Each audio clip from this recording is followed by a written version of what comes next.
Welcome to the Ground Up Advanced Flight Simulation Tutorials. This series will take you from the very beginning of understanding flight and aviation, starting with the basics and working up to flying a jetliner with full procedures.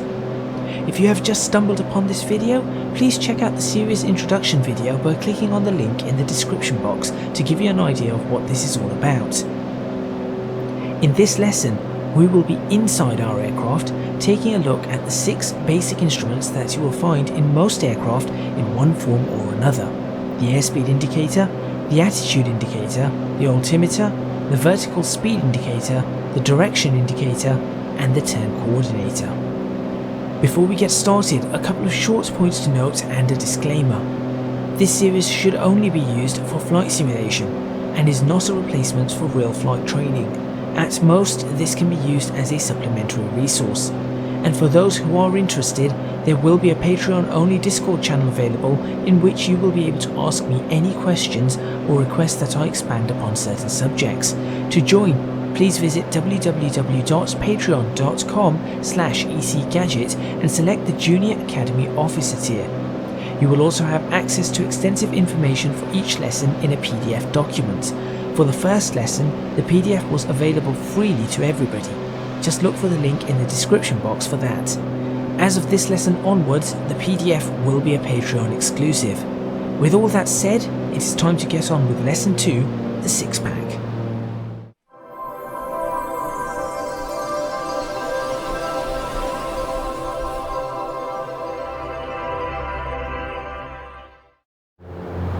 As in the last lesson, we will be in the Piper PA-28 Arrow 3 by Just Flight. To get the most out of this lesson, I recommend you use a similar or identical aircraft. For this lesson, you must already be familiar with the concepts of lift and drag, as well as be aware of the various basic components that make up the aircraft and their function. This was covered in lesson 1. We are now familiar with the outside of our aircraft, but as a pilot, we will be spending most of our time inside the aircraft in the cockpit, the area where you will find the controls and instruments required to fly the aeroplane.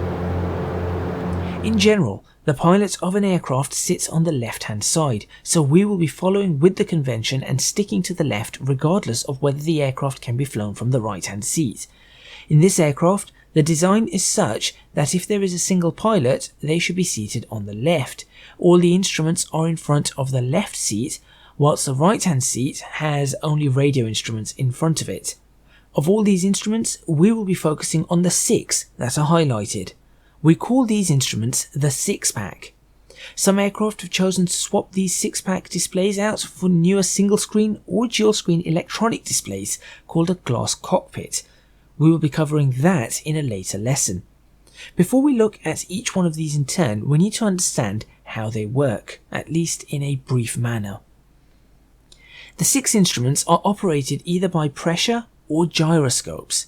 Our turn coordinator, direction indicator and attitude indicator are operated by gyroscopes inside the instruments, which in turn use either electronics, pressure or a vacuum to work.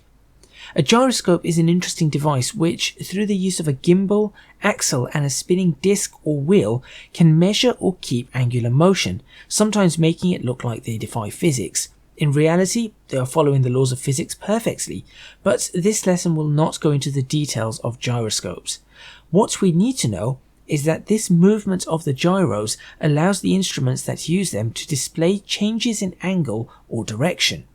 This will become easier to understand as we go through each of the instruments in turn. The remaining 3 instruments, the airspeed indicator, altimeter and vertical speed indicator, use pressure to work. We call these instruments pitot-static instruments. Because the system relies on pressure, we need to have a way to test the pressure. For this, we have 2 components on the body of the aircraft, the pitot tube and the static port. Sometimes the 2 are combined in one location, but a pitot tube will always be facing forward, so the opening will always be facing forward so that the air is being pushed or rammed into it, whilst the static port will be located in a place where the airflow is relatively undisturbed. On this aircraft, the pitot tube is underneath the left wing, while the static ports are at the back or on the aft of the fuselage on both the port and starboard sides. The airspeed indicator uses the pitot tube and static port to work, whilst the remaining two instruments only use the static ports for their readings. It is extremely important to ensure that these ports and tubes are clean and open. A blockage due to dirt or ice will cause instrument failures. Now you know the two types of instruments, we will take a look at each one of the 6-pack in turn, starting with the one in the top left, the airspeed indicator. The airspeed indicator is extremely important as it tells you how fast you are travelling through the air. As you may have figured, the faster you fly, the more air is rammed into the pitot tube. It is the differential between this and the static port that allows us to know the airspeed. From lesson 1, you will be aware that a key component of lift is the speed that the wing is flying through the air. If it is too slow, the aircraft will fall out of the sky. We need to know what speed that will happen at, but in addition to that, there are various other speeds that, as a pilot, we need to know. A bunch of these are easy to spot on our airspeed indicator. First of all, we will look at the numbers around the inside of this particular airspeed indicator. We call this number or these numbers the indicated airspeed. On most aircraft, this will be measured in knots, which is a nautical mile per hour. 1 nautical mile is roughly a couple of hundred yards or a couple of hundred meters longer than a standard or statute mile. It is 1.15 statute miles. You may have also picked up that I did not call this speed airspeed, but indicated airspeed. The reason for this is that what you read, that is to say what is indicated, is not the true airspeed of the aircraft, which is also not necessarily the speed that the aircraft is travelling over the ground. We will come back to true airspeed in a few moments. You will notice that outside of the numbers there are some coloured bands that go all the way around the indicator. The first band that we are going to look at is the green band, which on this aircraft starts at 60 knots indicated and goes all the way up to 146 knots indicated. This is the normal operating airspeed range. When we are flying an aircraft, these are the speeds that we stick to. The lower boundary of this green band is called VS1, Velocity Stall Clean, which is the slowest speed that an aircraft can fly without flaps before it stalls, which means a loss of lift, leading to the aircraft literally falling out of the sky. We will talk about the flaps shortly and how they change the speeds we can fly at. The upper boundary is called VNO, which is Velocity Normal Operating. This is as fast as you should intend to fly in normal flying conditions. At this point, the band will change from green to yellow. This range is called the caution speed range or caution operating range. You do not want to fly the aircraft at any speeds in this yellow area except in specific situations that may demand it and only in smooth air. If you are flying this in this range and encounter a gust of wind or turbulence, for example, you may end up causing significant damage to your aircraft. On this aircraft, this starts at 146 knots indicated and ends at 183 knots indicated. At 183 knots, there is a red line that extends inwards from the band. This marks VNE, which is Velocity Never Exceed. At this point and beyond, even in the smoothest air on Earth, an aircraft is flying at a point where it is pushed to and beyond its structural limit. This means that the aircraft can sustain significant damage and in the worst case, break itself apart. Quite simply, do not get to this speed ever. That finishes the coloured band section, but there is one more band which is a white one that mostly overlaps the green band but also starts lower in the speed range. This white band is called the flap operating range. As covered in lesson 1, flaps allow us to generate more lift at lower speeds by changing the shape of the aerofoil. Because of this, we can fly slower before we stall the aircraft. On this aircraft, the band is between 55 and 103 knots indicated. The lower boundary of this is called VS0, Velocity Stall Dirty. Dirty is what we refer to the aircraft configuration as when the flaps are deployed, and clean is with the flaps retracted, which is why VS1 is called velocity stall clean. As a quick aside, both of these stall values are assuming that the aircraft is at its maximum weight, so that needs to be taken into consideration. The upper boundary of this white band is called VFE, which is velocity flaps extended. This is the highest speed that the aircraft can travel at with the flaps deployed. Exceeding this speed puts the aircraft in danger of structural damage. Amazingly, there are yet more speeds that a pilot needs to know of that are not marked on the airspeed indicator. Two of them, Vx and Vy, will be covered in another lesson as they are related to climb speeds of an aircraft. For this, we need to be taking off and climbing.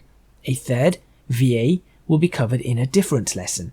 However, there are two more that we can look at called VLO and VLE.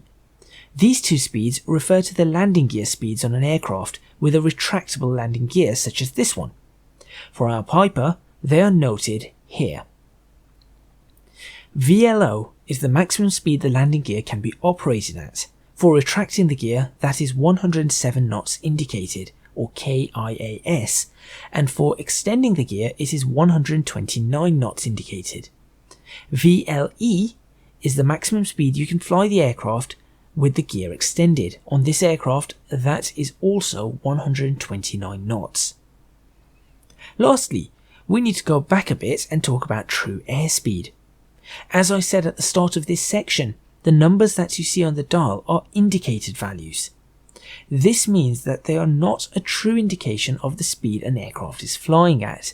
So, to get our true airspeed, we need to make adjustments to take into account outside air temperature and pressure. To do that on this aircraft, we use the knob that is located at the bottom right of the indicator. When we turn this, you will notice that there is a card underneath the main dial. There you go. With a white background, that turns. We use this section at the top to calibrate it, and the section at the bottom will give us our true airspeed. All we need to do is line up the numbers in the white background area at the top, which represent altitude in thousands of feet, to the outside air temperature, or OAT. For example, if we were flying at 6,000 feet and the temperature was plus 15 degrees Celsius, we would move the dial so that the numbers matched like so. And now, if we look at the bottom of the instrument, you will see the true airspeed in the white background section for us to use. You can see the difference. For example, 120 knots, indicated that is almost 140 knots in true airspeed. Now I know that is a lot to take in, but as a pilot, there is a lot that you need to know. Thankfully, the other instruments are not quite as complicated. Moving to the next instrument on the right, we have the attitude indicator. No, this does not tell you when your aircraft is throwing a Mardy or giving the pilot aggro. In terms of aviation, the attitude of the aircraft is how the aircraft is situated in the air, such as nose up and down or rolling left or right. In other words, it tells you how your aircraft is oriented with reference to the horizon. Though it has no numbers, the instrument is all about numbers. To start with, we will look at the background of the instrument. We call this the artificial horizon. On this aircraft, half of it is white, the other half black, indicating the sky and ground respectively. However, the colours can change depending on aircraft. Most aircraft have blue for sky and brown for ground, for example, in a variety of shades. Some also have horizontal markings in the middle of both sections at equal intervals, but this one does not. I will explain those markings in a moment. In the middle of the instrument we have a white dot, and two lines on either side of it. The dot represents the nose of the aeroplane, and the two lines represent the wings of it. As we fly the aircraft, the gyroscope in the instrument will keep the background lined up with the horizon. What this means is that when we push the nose up and down, the dot will appear to move up and down to tell us what the aircraft nose is doing. Similarly, when we bank left and right, the wings will appear to roll, telling us which way the aircraft is rolling. This is very important when you are in poor weather conditions or are in clouds and cannot see the horizon outside. The attitude indicator will help you keep your nose oriented correctly and your wings level, as it responds to even the slightest of movements. If you have marks on your artificial horizon, these marks represent the pitch angle, usually in increments of 2.5, 5 or 10 degrees depending on the number of lines and the width of the line, with the widest line being the largest interval. Regardless of these, all attitude indicators will have marks around the side of them.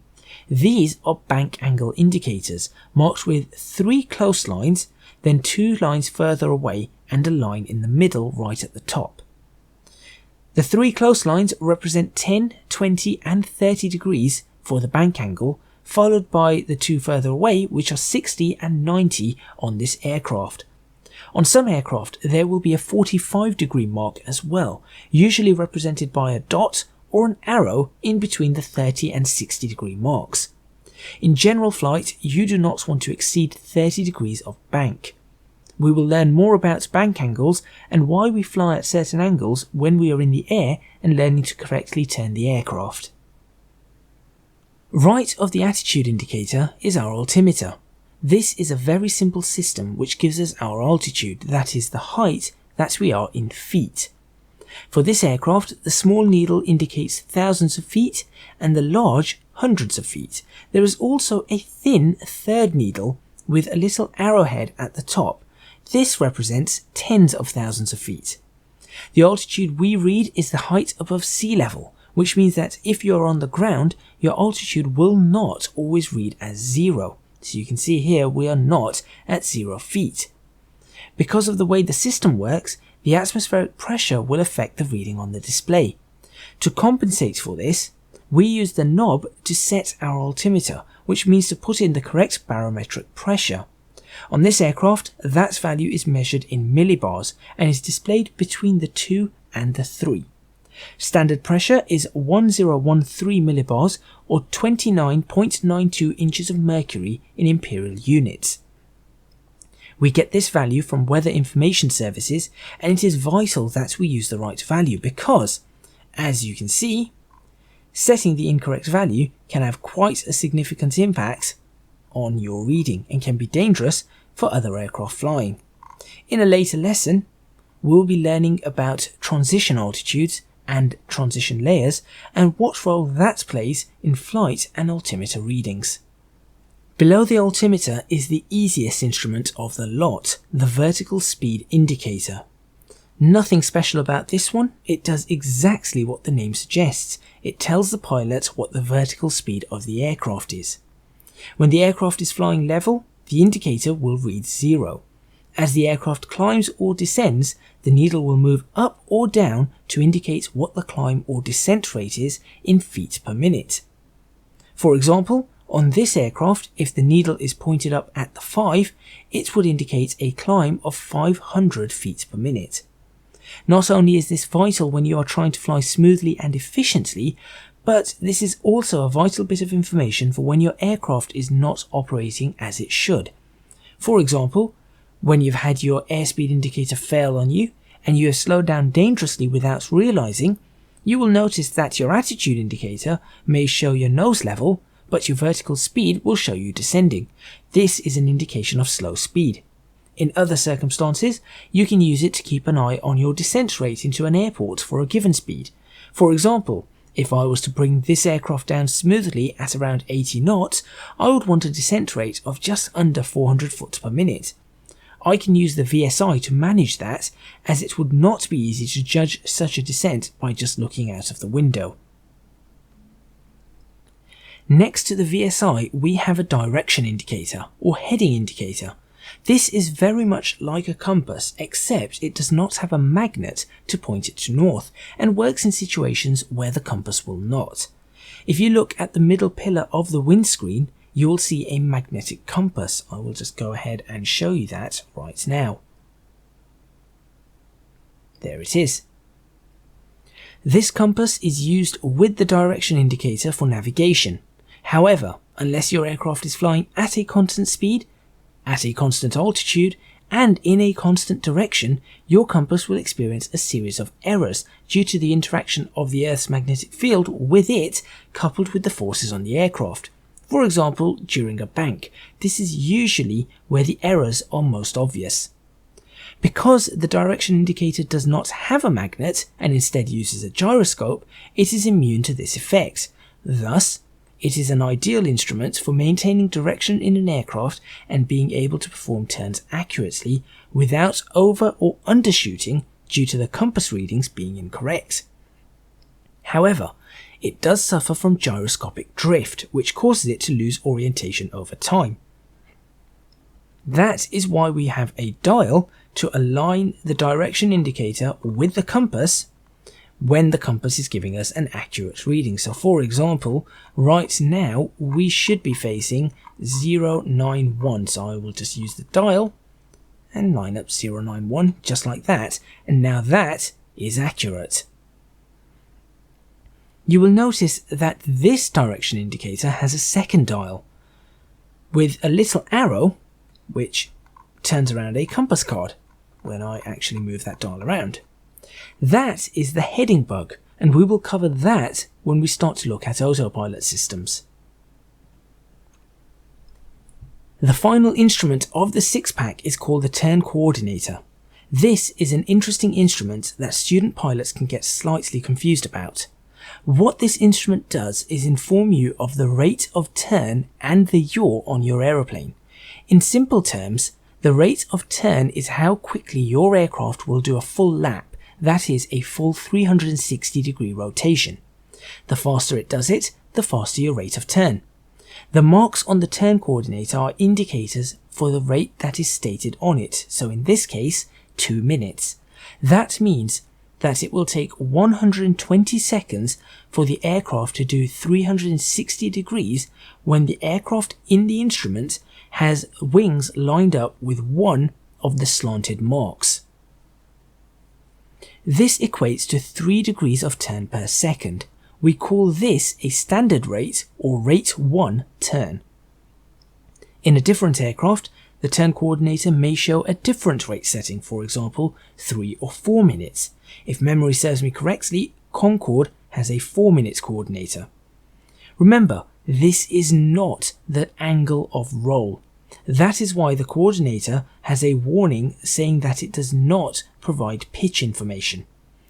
Underneath the aeroplane image, you will see what looks like a spirit level. This is the inclinometer, and it handles the yaw part of your aeroplane. When it is in the center, like it is now, it is telling you that the aircraft is not yawing in either direction. If it moves to the left or right, it means the aircraft is experiencing some yawing motion. From lesson 1, we know that we can use the rudder to control this yaw. When turning an aircraft, it is important to coordinate the turn by matching the turn rate with the yaw rate, hence the name of the instrument. If you are in a right-hand turn, for example, and the ball in the inclinometer moved to the right, you would be slipping the aircraft. If the ball was moving to the left in a right-hand turn, you would be skidding the aircraft. We will put both of these into practice once you have gained some experience in flying. With that, you have just gone through the 6-pack of instruments, and you should be able to tell at a glance what each one does and what information is displayed upon them. That concludes the lesson on the 6-pack. Thank you very much for watching. If you enjoyed the video, please remember to hit the like button and subscribe to the channel, complete with the clicking of the notification bell to see when the videos go up. You can also support me on Patreon at www.patreon.com/ecgadget as mentioned at the start of this video. Link to that is in the description box below. Lastly, you can find me on social media at ecgadgetlp for both Twitter and Instagram. That is all from me, and I will see you next time in the next lesson of the Ground Up Advanced Flight Sim Tutorials.